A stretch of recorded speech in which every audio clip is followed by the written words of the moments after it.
अस्सलाम वालेकुम। मुजाहिद फरसाद। आज का पैगाम, अगर आप किसी कुत्ते को कोई कंकर मारते हैं तो वो भाग जाता है, लेकिन अगर आप वही कंकर शहद की मक्खियों के छत्ते को मारते हैं तो फिर देखिए वो आपका क्या हाल करती हैं। इससे मुराद क्या है? इससे मुराद ये है कि कुत्ता अकेला था, वो डर कर भाग गया, लेकिन मक्खियाँ इकट्ठी थीं। इसलिए इत्तिफाक में बड़ी बरकत है। अगर आज हम इत्तिफाक कर लेंगे तो हमारी कौम और हमारा मुआशरा ताकतवर हो जाएगा। आज के लेक्चर में हम कलीदे उर्दू से चंद सवालात पर तबसरा करते हैं। घर के तारीख को तीरा जिंदा है, इस मिसरे में इल्म बयान की कौन सी सूरत है। अब ये ज़हन में रहे कि जो के है ये हरफ़े तशबीह है, तो इससे ये वाज़ेह हो रहा है कि घर को जिंदान से तशबीह दी गई है और हर्फ भी इस्तेमाल किया गया है। बाज़ औक़ात हरफ़े तशबीह इस्तेमाल नहीं किया जाता, फिर भी वो तशबीह होती है। आमतौर पर लोग उसको इस्तिआरा समझ लेते हैं, लेकिन नहीं, उसे तशबीह मुअक्कद कहते हैं। और उस तशबीह में और इस्तिआरे में फ़र्क ये है कि इस्तिआरे में सिर्फ एक चीज़ होती है, मुस्तार मिन्हु, जबकि तशबीह में हमेशा दो चीज़ें होती हैं, मुशब्बा और मुशब्बा बिही, यानी जिसको तशबीह दी जाए और जिसके साथ तशबीह दी जाए। इसमें घर मुशब्बा है, यानी घर को तशबीह दी गई, किसके साथ? जिंदान के साथ। तो घर मुशब्बा है, जिंदान जो है वो मुशब्बा बिही है, लिहाजा दोनों चीज़ें मौजूद हैं। अगर हर्फ ना भी होता के हरफ़े तशबीह है, ये साबित कर रहा है, ज़रा जल्दी समझ आ जाती है, लेकिन बिलफर्ज अगर के ना होता तो फिर भी ये तशबीह होती। बुलबुल चहक रहा था रियाज़े रसूल में, अब इसमें सिर्फ बुलबुल की बात है, यानी मुस्तार मिन्हु तो है जिसके साथ, यानी जो लफ्ज़ मुस्तार लिया गया है, किसके लिए लिया गया है, यानी किसको कहा जा रहा है, वो मौजूद नहीं है, वो हम करीने से तलाश करेंगे। तो ये इस्तिआरा है।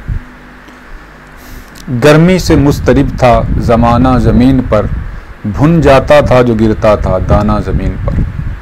इस शेर में कौन सी सनत आती है? तो ये सनत मुबालगा है। अब देखें मिस्रा ऊला, गर्मी से मुस्तरिब था ज़माना ज़मीन पर, ये तो दुरुस्त है, इसमें मुबालगा नहीं है कि ज़माना मुस्तरिब था, बेचैन था। भुन जाता था जो गिरता था दाना ज़मीन पर, ठीक है गर्मी थी लेकिन इतनी भी नहीं थी कि दाना गिरने से वो भुन ही जाता था, गर्म हो जाता था लेकिन भुनता नहीं था। तो यहाँ पर शायर ने चूँकि ये लिखा है कि भुन जाता था, तो ये मुबालगा है।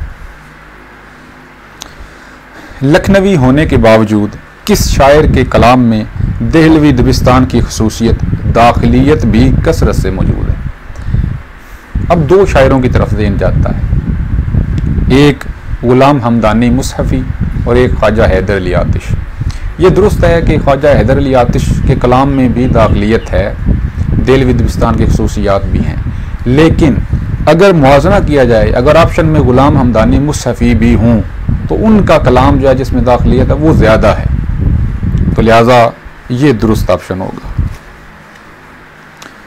अब ये सवाल बड़ा इख्तलाफी है, उर्दू शायरी का बाबा आदम किसे करार दिया जाता है? ये ज़हन में रहे कि जो उर्दू शायरी का बाबा आदम है वो कुली कुतुब शाह है। अगर सवाल हो उर्दू गज़ल का बाबा आदम कौन है तो वो वली दकनी है, यानी सवाल में थोड़ा फ़र्क है। उर्दू शायरी का बाबा आदम कुली कुतुब शाह, उर्दू गज़ल का बाबा आदम वली दकनी।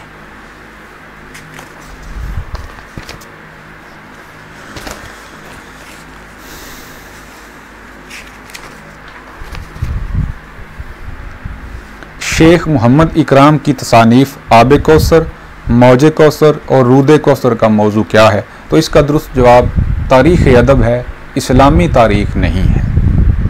बाज़ किताबों में इसका जवाब इस्लामी तारीख़ है, जो दुरुस्त नहीं है, तारीख़ अदब इसका दुरुस्त जवाब है।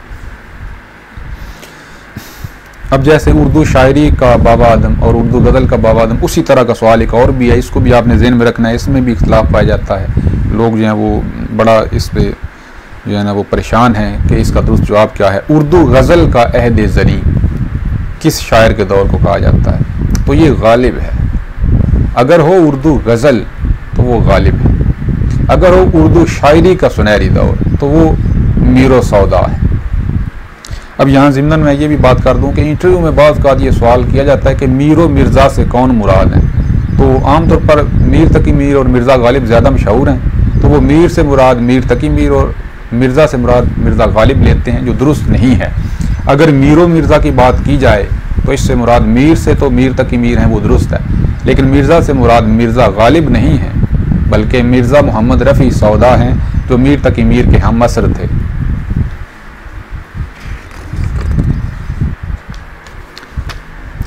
जगत उस्ताद आम तरकीब है, इसका मफहूम क्या है?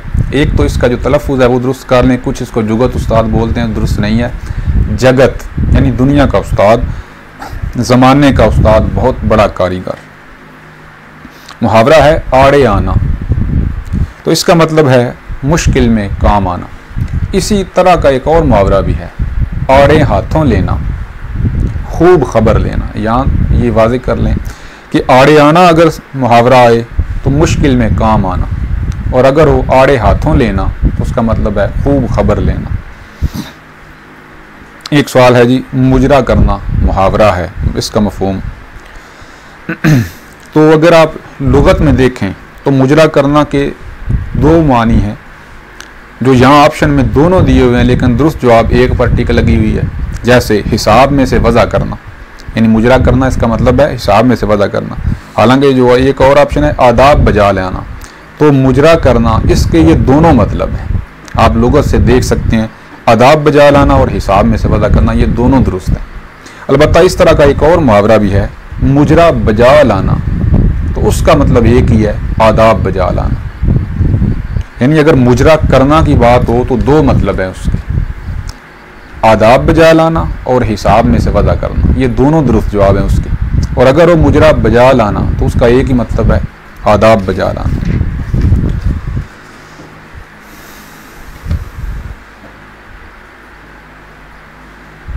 पानी था आग गर्मिये रोज़े हिसाब थी, माही जो सीखे मौज तक आई कबाब थी। इसमें कौन सी सनत है? तो अगर गौर करें तो इसमें सनत मुबालगा है, यानी जो भी मछली मौजों के साथ आती थी वो कबाब बन जाती थी। हालांकि ऐसा नहीं, गर्मी तो थी लेकिन कोई भी मछली कबाब नहीं बनती, तो ये मुबालगा है। एक शेर है, क्या हंसी आती है मुझको हज़रत इंसान पर, फेले बद तो उनसे हो लानत करे शैतान पर। तो सवाल तो यूँ है कि ये शेर किसकी तख्लीक है? ये इंशाअल्लाह खान निशा की है, लेकिन ये शेर जो इसका मिसरा सानी है वो दुरुस्त नहीं है। यानी फेले बद तो उनसे हो लानत करे शैतान पर, ये यूँ है फेले बद खुद ही करें लानत करें शैतान पर, ये दुरुस्त यूँ है। इसको भी आप ज़रा ज़हन में रख लें। सवाल है जी, उर्दू के किस शायर को ख़यामुल हिंद कहा जाता है? तो अब ये कलीदे उर्दू में ये जो चारों ऑप्शन है चारों ही गलत हैं। इधर इसका जो दुरुस्त जवाब है वो बेदिल हैदरी लिखा हुआ, जो दुरुस्त नहीं है। उर्दू के जो शायर ख़यामुल हिंद कहलाते हैं वो सैयद जलालुद्दीन हैदर दहलवी हैं, बेदिल हैदरी नहीं, हैदर दहलवी, जिनका असल नाम सैयद जलालुद्दीन था।